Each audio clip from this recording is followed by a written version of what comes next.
Cześć dziewczyny i chłopaki, bo okazuje się, że również panowie czeszą ze mną, co bardzo mnie cieszy i pozdrawiam wszystkich panów, trzymam kciuki za wasze postępy. Dzisiaj witam was w mojej pracowni i od teraz tutaj właśnie będę kręcić dla was tutoriale, co mnie bardzo cieszy, bo wreszcie mam miejsce, w którym mogę was zapraszać, do którego mogę was zapraszać na czesanie. Dzisiaj zaprosiłam Blankę i na jej włosach pokażę wam zaraz, jak zrobić kłosa. Nie będzie to taki zwykły kłos, będzie to kłos holenderski, czyli kłos odwrócony. To jest taka super fryzura dla cienkich włosów, oczywiście nie tylko, ale dodaje naprawdę genialnej objętości. Jest przy tym bardzo modna, dosyć łatwa, aczkolwiek troszeczkę trudniejsza niż klasyczny kłos. No i jest po prostu super, to jest jedna z moich ulubionych fryzur i jestem pewna, że wam się spodoba, więc już nie gadam więcej, zabieramy się za czesanie. Czeszcie ze mną, dajcie znać, jak wam poszło i tyle, czeszemy. Najpierw zacznę sobie od tego, żeby grzywka nie opadała i trzymała się fajnie w górze. Zepnę ją lekko na czubku głowy, żeby została podniesiona. Czyli zbieram sobie włosy z grzywki, lekko je zwijam wokół własnej osi i przypinam na czubku wsówką. Holenderski kłos, tak samo jak holenderski warkocz, ma do siebie to, że zaplatamy go jakby przekładając pasemka pod spodem, a nie na wierzchu, tak jak w klasycznym warkoczu czy kłosie. Czyli wybieramy sobie dwa pasemka włosów, wydzielamy skrajną część z jednego z nich, cieniutką, i dołem dokładamy do przeciwnej. I to samo z drugiej strony. Wybieramy cieniutkie pasemko ze skrajnej części i pod spodem przekładamy, dokładamy do przeciwnego pasma. I w ten sam sposób postępujemy dalej, dobierając kolejne pasemka. Czyli wybieramy cienkie pasmo ze skrajnej części, przekładamy dołem, dokładając do przeciwnego pasma i dobieramy do niego trochę luźnych włosów. I z drugiej strony tak samo.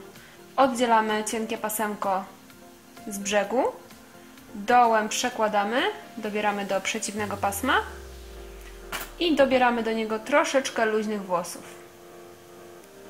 To można wykonywać również w innej kolejności, czyli najpierw dobierać sobie włosy, a potem przekładać. Czyli tak, oddzielamy sobie cienkie pasemko włosów, dobieramy do niego trochę luźnych i dopiero przekładamy pod spodem, dobieramy do przeciwnego pasma. I z drugiej strony. Oddzielam cienkie pasemko, dobieram do niego trochę luźnych włosów i przekładam pod spodem do przeciwnej części. Którykolwiek z tych sposobów nie wybierzecie, będzie ok, efekt będzie taki sam. Ja wolę najpierw przekładać, a potem dobierać, tak jest mi wygodniej. I jedziemy dalej. Cały czas oddzielamy skrajne części z każdej strony, dobieramy do nich trochę luźnych włosów i dokładamy pod spodem do przeciwnej części.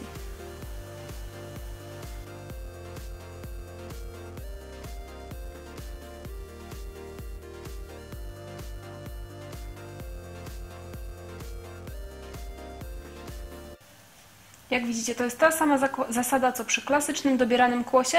Jedyną różnicą jest to, że poszczególne pasemka przekładamy pod spodem, a nie górą. Także jeśli ktoś potrafi kłos, to na pewno bez problemu zrobi też kłosa holenderskiego.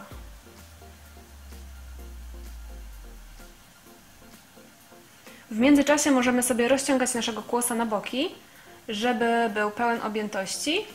To możemy zrobić też po zakończeniu całej fryzury, ale łatwiej będzie zrobić to w międzyczasie.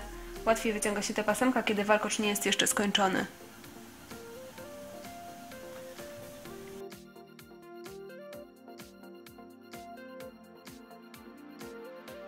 I zaplatam sobie w ten sam sposób aż po same końcówki. Cały czas przekładam poszczególne pasma pod spodem i dobieram do nich trochę luźnych włosów.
Na koniec możemy sobie jeszcze porozciągać właśnie te poszczególne pasma, żeby jak najwięcej dodać sobie objętości w tym naszym kłosie, bo to jest taka fryzura, która właśnie ma za zadanie nawet cienkim włosom dodać mega objętości.